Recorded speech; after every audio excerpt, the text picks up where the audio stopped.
Martin, what's your overriding emotion after watching that game this afternoon?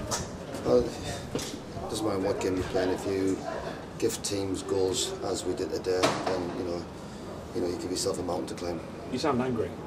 Is that fair? Disappointed, and yeah, I am angry, hurt, because showed great character, which you'd always expect to get back in the game, and they did themselves that.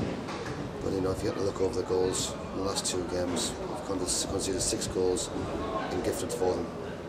Yeah, poor defensively again.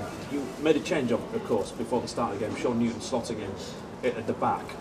When did you first find out that Hamza was injured? Yeah, he just pulled up yesterday and training did, so that it was a change that we didn't want to make. But equally, the mistakes were individual errors. And you can coach, you can put on structure of what you want, and we've worked very, very hard week in, week out, and but you can't account for errors, and we're making big errors, and it's costing us massively. Can I ask you why you chose to play Sean there instead of Daniel Rowe? Just want to give him a chance to fit in, to watch that? He hasn't trained for 6 weeks.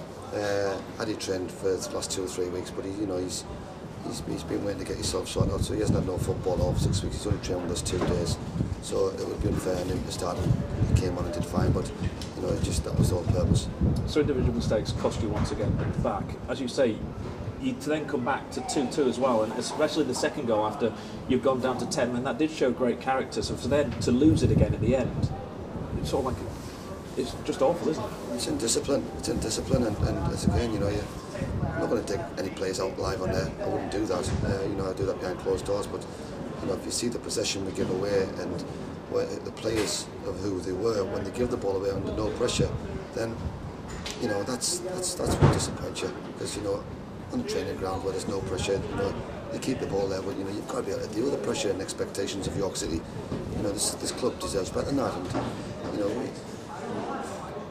it hurts. You can see, I think, already in the first 4 games that you've been in charge, why York City have been having these problems for so long, can't you? It's evident, I think, for everyone to see.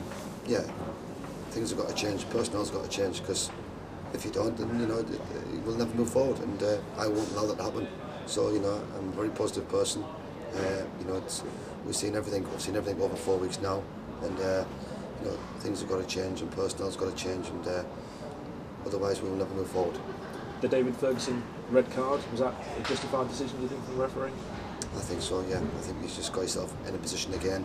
You've got your left back at the time covering for centre halves through one through ball.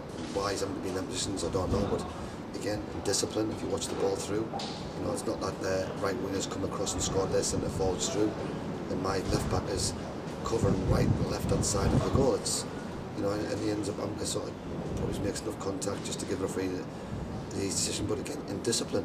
And I'm a manager, and I pride myself very much on what we do on the training ground, and we work very, very hard of how we want to do things, offensively, defensively, and that's got to start and show some characters now. Start listening and stop and cut out the errors, because if you don't, we will never be able to progress. To come back against that mental toughness you've talked about in the past. Yeah, listen, we've all been here as players, we've been here as coaches and managers before. There's only one thing here, from my opinion: you've got to keep working hard, you've got to keep believing in what you do, you've got to keep being brave, and I mean brave by being brave on the ball. Not being brave by making big tackles, because that's expected. It's about being brave and trusting each other, and under great pressure, dealing with the ball under great pressure. And we didn't do that today. You took a 2-2, and you probably could have won the game 3-2 with the 2 or 3 chances we had. But if you look at the third goal, that shouldn't happen at this level of football. Do you see any positives from today apart from the coming back from the 2 goals? I think on the hour we got ourselves in the game. A goal got us in the game, and then we got better. We're still looking at what is the best formation that suits this personnel of players at the moment in time.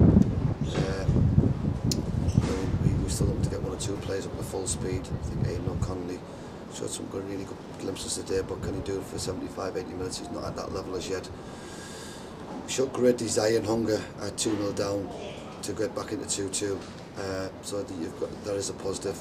There was enough chances. John Parkman, one drops from, I think, drops his right foot. You win in 3-2 at that stage. It's fine lines, but that doesn't take away the mistakes that we made. Let's talk about the injuries there. Hamza, what is the injury, and how long is it likely to be missing? No, I'm sure he'll be back for next weekend. I think that's not a long-term one. so there's no real concerns there. And Louis, when he went down? Yeah, I mean, again, we're seeing it didn't look good at the time. I think it's a shoulder. I don't know to what degree, but again, you know, he's come in the last 2 games and made a real big impact. So, you know, we'll have to assess that one as well. And he came on, made his debut scores not long after coming on as well. Daniel Rowe. Do you think he will be in a position next week to start if needed? Well, we'll get into the week's training, and I think, you know, let's see where we are coming in the week. But you know, he's done himself no harm today coming on. Yeah, we've got to get back out there. We've got to continue to work hard, keep believing in what we're doing. We've got to improve the squad. Yeah, we've got to improve the squad because if we don't, you know, I can see the same mistakes what we made against Brackley of what we're making 4 games later. And that's down to personnel. That's not down to what we do on the training ground Monday Friday. That's down to personnel. And I'm sure you'll know that the teams at the top have won again today. Harrogate, the Salfords, the Brackleys have all won today. You've dropped down, I think, just 1 place in the league. The gap to the playoffs is still 1 point. So in relation to 7th and finishing the playoffs, not too much damage is being done on the pitch, but maybe in the players' heads again, struggling to cope, not putting in decent performance, struggling to cope playing at home. Yeah, that's the biggest issue. Yeah, I agree. We've got to get some consistency, and you know we've got to talked about this last week that, you know, the season started today.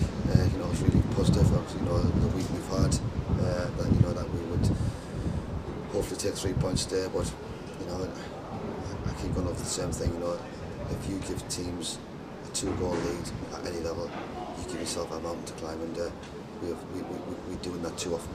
That's Martin Gray, the York City manager, talking to us.